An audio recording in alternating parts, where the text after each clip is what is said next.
자, 그러면은 1호 계정 물리학 2-2강, 2-2강이 아니지. 2단원 두 번째 중단원이죠. 연력학 제1법칙에 대해서 정리를 좀 해드리도록 하겠습니다. 자, 연력학 제1법칙 2-2단원 같은 경우에는요. 총 두 가지 단원으로 나눠져 있습니다. 첫 번째는 내부 에너지와 연력학 제1법칙, 그리고 연력학 과정에 대해서 다루게 돼요. 자, 그러면은 우리가 맨 처음 했던 것처럼 역시 정의를 내리고 시작해야 됩니다. 자, 처음 우리가 정의를 내려야 할 것은 바로 온도예요. 온도. 자, 온도가 뭐죠? 잘 모르겠어요. 열은 뭐죠? 열. 열? 잘 모르겠어요. 자, 온도가 뭡니까? 온도는 그렇게까지 과학적이라고 저는 생각하지 않는데요. 과학적 용어라고 부르기는 좀 난감한데, 온도라는 거는 어쨌든 과학적 용어긴 해요. 바로 물체의 뜨겁고 차가운 정도에 대한 정량화입니다.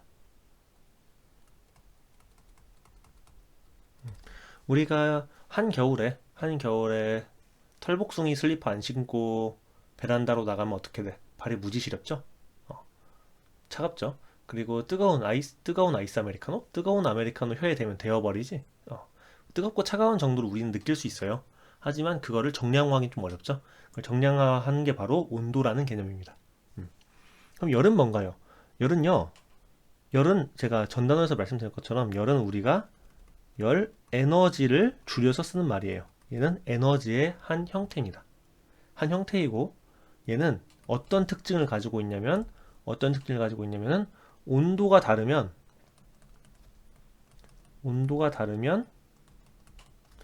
이동하는 성질을 가지고 있어요. 네. 온도가 다르면 이동한다는 성질을 가지고 있어요.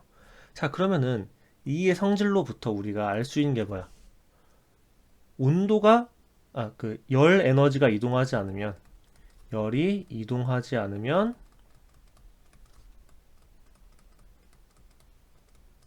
열이 이동하지 않으면 온도차가 없다. 이러한 명제를 우리가 떠올릴 수 있겠지? 이러한 명제를 떠올릴 수 있겠지? 열 에너지가 이동하지 않으면 뭐가 없다? 온도차가 없다. 그럼 얘 대우를 취해주면 뭐가 돼? 온도차가 있으면 열이 이동한다지? 그치? 그리고 원재가 참이면은 대우 역시 참이죠? 온도차가 있으면 온도차가 있으면 열이 이동합니다. 대우를 취하면은 열이 이동하지 않으면 온도차가 없습니다. 왜 갑자기 수학 시간인가요? 논리 시간입니다. 자, 이 얘기는 뭐야? 이 얘기는 바로 뭐에 대한 정보를 주냐면은 열평형 상태라는 개념을 알려주는 거예요. 열평형 상태. 열평형 상태. 글씨가 진짜 밉다 오늘따라. 근데 저는 좀 안타깝다고 생각할 수도 있는데요. 제가 글씨를 못 쓰는 이유는 제가 오른손에 힘이 잘 안 들어간다고 했죠. 오른손에 힘이 잘 안 들어가기 때문인데, 그렇다고 사고가 나기 전까지는 글씨를 잘 썼느냐? 아니요. 그때도 악필이었습니다. 어쩌면 지금 좀 나을지도 몰라요. 제가 오른손에 엄지, 검지, 중지 세 손가락에 힘이 잘 안 들어가요. 그래서 펜을 잘 못 줍니다. 펜을 많이 떨어뜨려요. 왼손으로 쓰시면 되지 않습니까? 왼손은 더 심각해. 자, 열평형 상태에 대한 정보를 주는 건데, 자, 열평형 상태에서는 시험 문제가 뭐가 나오냐면요. 바로 그래프 해석이 시험 문제 나오게 됩니다. 이건 바로 시간이고요. 하나는 온도가 됩니다. 온도는 되게 켈빈이나 셀시우스를 주게 돼요. 어떤 문제가 나오냐면은, 자, 예를 들어서 온도가 100도씨인 물질이 있어. 걔를 집어넣으면 시간에 따라서 어떻게 돼? 온도가 쭉 떨어지겠지? 그치? 근데 어떤 물질은 온도가 30도다? 30도? 근데 얘는 이 두 가지 물질을 섞어 놓잖아? 섞어 놓으면 얘가 이렇게 쭉 올라가요. 이 두 가지가 만나는 점이 생겨. 만나는 점이 생겨.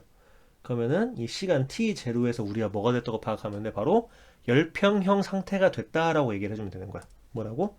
열평형 상태가 됐다라고 얘기를 해주면 되는 거고, 열평형 상태가 됐다고 얘기를 해주면 되는 거고, 이 순간부터는 이 빨간 물체와 파란 물체 사이에 더 이상 열 교환은 발생하지 않습니다.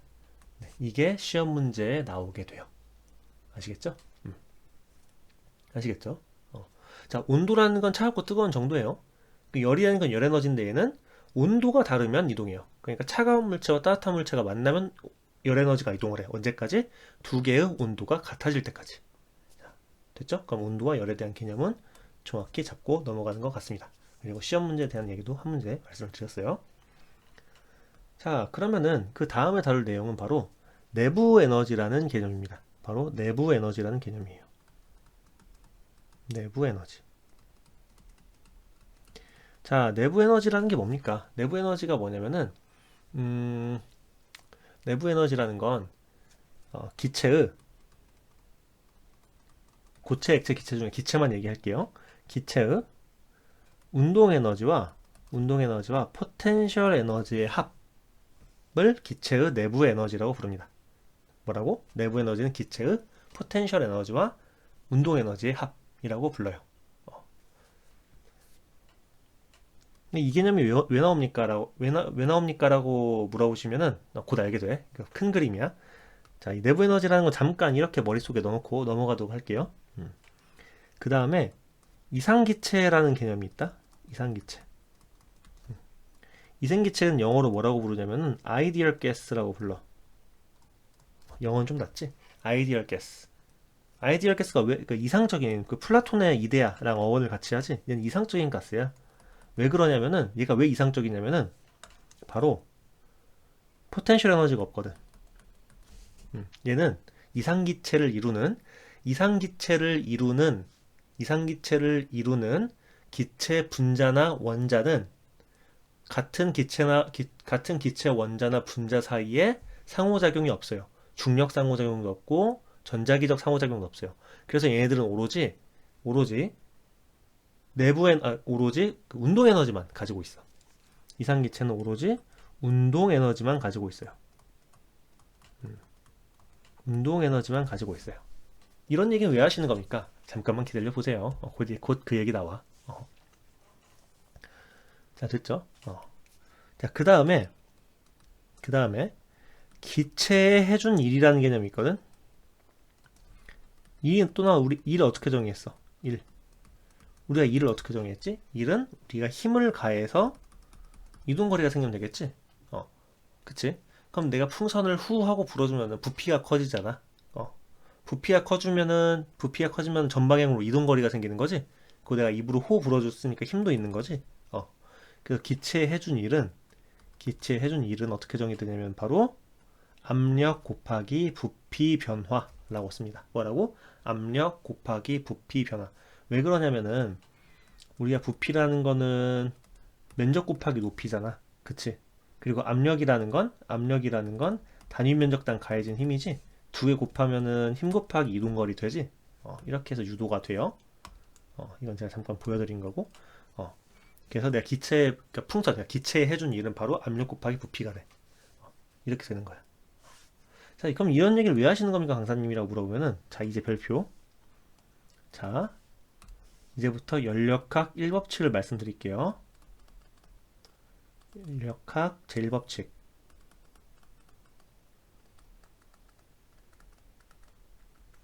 자, 연력학 제1법칙이 뭐냐면은, 바로, 자, 잘 들어요. 잘 들어. 이 식 그냥 외우면 여러분 문제 한 문제도 못 풀어. 나처럼 이 식을 이해해야 돼요. 자, 기체에 가한 에너지는 기체의 내부 에너지를 증가시키고 외부에 일을 한다라고 합니다. 바로 이게 연력학 제1법칙. 바로 기체에서의 에너지 보존이에요. 보존 법칙입니다. 뭐라고? 기체에서의 에너지 보존 법칙이 바로 연력학 제1법칙이다라고. 제가 수능 강의할 때 이걸로 빵 떴거든요. 이걸로 빵 떴어요. 얼마나 떴냐면은 입금되는 돈이 5배가 들었어. 자, 봐봐. 어떻게 해석한다고? 기체에 가한 에너지는 기체의 내부 에너지를 증가시키고 외부에 일을 한다라고 읽어요. 됐지? 이렇게 이해를 해야 됩니다. 뭐라고? 다시 강조해. 기체에 가한 에너지는 기체의 내부 에너지를 증가시키고 외부에 일을 한다라고 이해를 하시면 됩니다. 자, 됐지? 이렇게 이해를 하셔야 돼요. 자, 그러면은 이 연력학 제1법칙을 이 식을 한번 뜯어보자고요. 한번 뜯어보자고. 자, 이 식을 한번 뜯어보겠습니다. 자, 이 델타 U가 의미하는 게 뭐? 내부 에너지랬지? 근데 우리는 이제부터는 이상기체에 대해서만 얘기할 거야. 자, 이상기체의 에너지는 어떻게, 내부 에너지는 어떻게 된다고? 카이네틱 에너지 더하기 포텐셜 에너지지? 근데 이상기체는 포텐셜 에너지가 없댔지? 그러니까 얘는 바로 뭐가 돼? 이상기체의 아이디얼 가스의 뭐가 돼? 운동 에너지가 돼요. 운동 에너지가 됩니다. 운동 에너지이자 뭐가 돼? 속도의 제곱이지? 속도의 제곱이자 온도가 됩니다. 이렇게 이해를 하셔야 돼요. 그래서 내부 에너지가 증가했다는 건 기체의 운동 에너지가 증가했던 말과 동위진술이고, 속도의 제곱이 증가했다는 것과 동위진술이고, 온도가 증가했다는 것과 동위진술이에요. 역시 속도가 증가했다는 것과 동위진술이고. 그래서 그래프 해석하실 때 어떠한 연력학 과정에 의해서 온도가 증가했으면 내부 에너지는 무조건 증가한 겁니다. 그리고 연력학 과정을 통해서 내부 에너지가 증가했으면 무조건 운동 에너지가 증가한 거예요. 이 네 가지는 동위 진술이기 때문에 반드시 알고 계셔야 됩니다. 그리고 외부에 일을 했다는 건 부피 변화가 생겼다는 거지. 부피 변화가 생기면은 무조건 일을 하는데, 부피 변화가 마이너스인 경우는 일을 받아요. 마이너스인 경우는 일을 받고 플러스인 경우는 일을 한다 라고 생각을 하셔야 됩니다. 자, 됐지? 아니, 강사님 교과서 보니까 델타 U는 Q-W로 썼던데요. 똑같은 말이잖아. 똑같은 말이지? 똑같은 말이야. 자, 이렇게 하면은 이상기체의 문제를 풀 준비는 완료가 됐습니다. 자, 그러면은 내가 일단 실린더도 하나 딱 그려주고 싶거든. 실린더를 하나 딱 그려가지고 여기서 뭐 이런 식으로 얘가 이제 실린더야. 그래서 여기다 외부에서 이렇게 뭐 전선 같은 걸 집어 넣어가지고 열을 공급해 줄 수 있겠지? 열을 공급해 주면은 내부에서 막 애들이 어떻게 돼? 에너지가 증가하겠지? 에너지가 증가하면은 이 실린더를 위로 쭉 밀겠지? 위로 쭉 밀면 어떻게 돼? 부피가 증가한 거지? 그 외부로 일을 한 거지? 자연스럽게 일하면 돼요. 반대로 내가 이 피스톤을 꾹 눌러버리면 얘 일을 받게 되는 거지? 뭐 그런 식으로 이해할 수도 있어요. 그렇게 이해를 해주시면 되겠습니다. 이게 끝인가요? 아니요. 이거 말고 연력학 과정이라는 게 존재해요. 연력학 과정까지 우리가 좀 살펴볼 필요가 있거든. 연력학 과정을 한번 이제 살펴보도록 하겠습니다. 우리가 살펴볼 내용은 이제 연력학 과정입니다.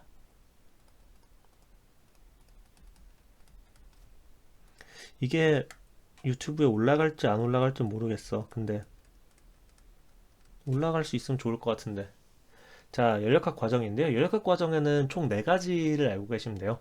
등합과정, 등적과정, 등온과정, 단일과정. 이 4가지가 존재합니다. 뭐라고? 등온과정, 등합과정, 등적과정, 등온과정, 단일과정. 그 중에 하나 이상한 게 있지? 맨 처음은 바로 등합과정이에요. 자, 모든 과정은 팽창과정이 있고 수축과정이 있습니다. 그래서 등합과정은 등합 팽창과정이 있고 등합 수축과정이 있는 거예요. 자, 등적과정은 뭐가 있는 거야? 등적과정은 등적 팽창과 등적 압축이 있을까? 무슨 소리야? 등적이라는 건 부피가 일정하다는 얘기잖아. 그치? 그러니까 등적 과정은 부피 그 팽창과 수축이 있는 게 아니고 가열과 감열이 있어요. 그러니까 등적 가열과 등적 가멸이 있는 거야. 그 다음에 등온 과정. 등온 과정은 뭐가 일정한 거야? 온도가 일정한 거지? 온도가 일정 상황에서 팽창하기도 하고 줄어들기도 하겠지. 그 다음에 마지막은 단열 과정입니다. 얘는 외부와 열 교환이 없는 상태예요. 자, 등압 과정은 뭐라고? 이제 하나하나 분석을 해볼 텐데, 자, 등압 과정이란 건 압력이 일정한 과정이에요. 압력이 일정한 과정이에요. 자, 그러면은 우리가 Q는 델타 U 플러스 W겠지? 그러면은 등압 과정이라면은 외부에서 어떻게 되는 거야? 외부에서 열 공급이, 에너지 공급이 있는 거지? 그럼 열 공급이 있으니까 압력이 일정화됐어. 압력이 일정하면은 얘가 뭐가 되니? 얘가 P 델타 V지? 압력이 일정하지? 압력이 일정하니까 부피가 그대로 증가해. 그래서 등압 과정은 가한 열량이 내부 에너지를 증가시키고 외부에 일도 해요. 자, 근데 내가 아까 얘가 뭐랬어? 얘가 의미하는 게 뭐랬어? 내부의 그 온도랬지? 그럼 얘는 온도가 상승하겠지? 기체의 평균 속도도 빨라지겠지? 그치? 이거 중요해요. 등압과 등압 팽창. 이건 등압 팽창이지. 팽창 과정은 부피가 증가해. 그러니까 가한 열량이 내부 에너지를 증가시키고 외부에 일을 하는 거야. 반대가 되면 내부 에너지 감소하고 외부에서 일을 받게 되겠지. 그리고 외부로 열을 방출하게 되는 겁니다. 그렇게 해석을 하셔야 돼요. 그럼 등적 과정 봅시다. 얘는 부피가 일정한 건데, 부피가 일정. 자, 이건 무슨 말일까? 자, 열역학 일법칙을 다시 써보면, 자, 부피가 일정하다는 건 일을 해, 안 해? 일 안 하지? 그치? 그럼 내가 가한 열량은 다 어디로 가? 전부 내부 에너지만 가는 거지? 그치? 반대로 내부 에너지가 줄어들었다는 건 외부로 열을 방출해야 된다는 얘기지. 그치? 그쵸? 그렇게 이해를 하셔야 돼요. 됐지? 그렇게 해주시면 돼요. 그 다음에 여러분 혹시 중학교 때 배우셨던 거 기억나? 중학교 때 배웠던 거? 중학교 때 뭐 배웠어? 보일실 법칙 배웠어? 그거 떠올리셔도 되고, 뭐 이상기체, 화학에서 말하는 이상기체 상태방에서도 똑같은 결과인데, 자, 내부 에너지가 감소했다는 얘기는 뭐야? 온도가 떨어졌다는 얘기지? 온도가 떨어졌지? 근데 부피가 변해, 안 변해? 부피 안 변했지? 압력은 어떻게 돼? 압력도 같이 떨어지지? 등적 과정에서는 온도와 압력이 서로 비례 관계에 있게 됩니다.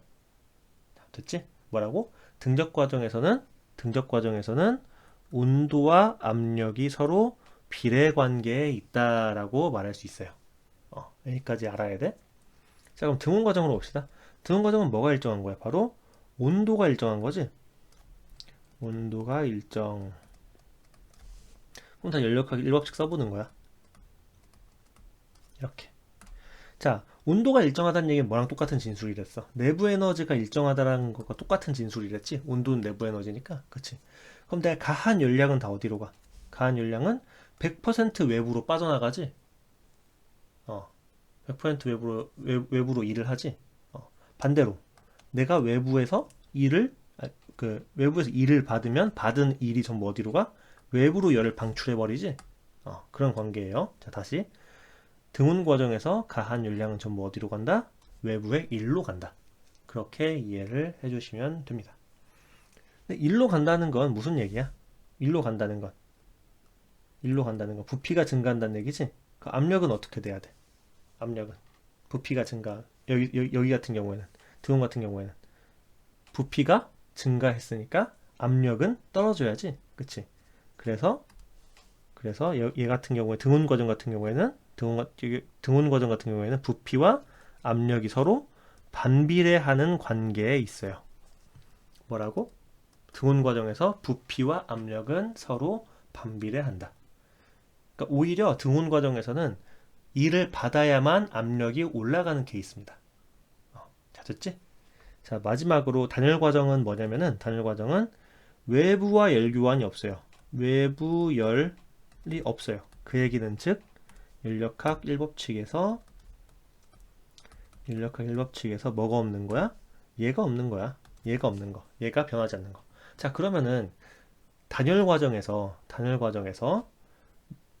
내부 에너지가 증가했대. 그럼 어떻게 돼야 돼? 외부에서 일을 받아야지. 그치? 외부에서 일을 받아야지. 반대로 외부에 일을 했어. 그럼 그 에너지는 누가 지불한 거야? 밖에서 들어온 에너지가 아니라 내부 에너지를 감소시키면서 외부에 일을 한 거지. 그렇게 해야 됩니다. 그래서 여기 같은 경우는 어떻게 돼? 부피가 증가하면, 여기서는 부피가 증가하면 온도는 떨어지지. 부피가 증가하면 온도는 떨어져요. 그래서 여기서는 부피와 온도가 서로 반비례하는 경향성을 가지고 있습니다. 이런 식으로 정리를 할 수가 있지. 그치? 그러니까 부피가 감소하면은 부피가 감소하면 온도가 올라가는 거야. 왜냐면은 외부에서 받은 일이 내부 에너지 증가에 쓰이니까. 반대로 내부 에너지가 감소하면서 외부에 일을 하니까. 됐죠? 자, 이러한 관계로 이해를 하시면 되고요. 전 교육 과정에서는 제가 PV는 NRT라는 연력학 제1법칙을 이용해서 설명을 했었습니다. 근데 여기서는 제가 굳이 연력학 1법칙을 사용하지 않고 보일러 법칙을 사용하지 않고 그냥 단순하게 반비례 관계로만 말씀을 드렸어요. 자, 이 테이블이 시험 문제에 매우 잘 나옵니다. 뭐 그래프 해석으로 나올 수도 있는데 우리가 한번 문제를 같이 풀어볼 시간이 있다면 그때 한번 같이 풀어보는 시간 가져볼 수 있으면 좋겠네요. 자, 그럼 이렇게 해가지고 2-2단원 한번 쭉 둘러볼까? 별거 안 했는데 온도 정의 내렸고 열 정의 내렸고 그래프 해석 문제 나올 수 있는 거, 그 다음에 연력학 1법칙 가장 중요한 거 얘기했고 그 내부 에너지가 운동 에너지, 속도 제곱, 온도 그 얘기했고, 왜 일이라는 거는 델타 V 값 얘기했고, 표도 정리했으니까 할 얘기 다 했네. 자, 이렇게 해가지고 2-2단원 연력학 제1법칙 마치도록 할 거고요. 다음 시간에 연력학 제2법칙으로 돌아온 다음에 그게 끝이에요. 그 다음에 역학과 에너지 3단원인 시공간의 이해로 넘어가야 되거든. 그러니까 다음 시간까지만 하고 이제 조금 더 새로운 물리로 돌아오도록 하겠습니다. 감사합니다.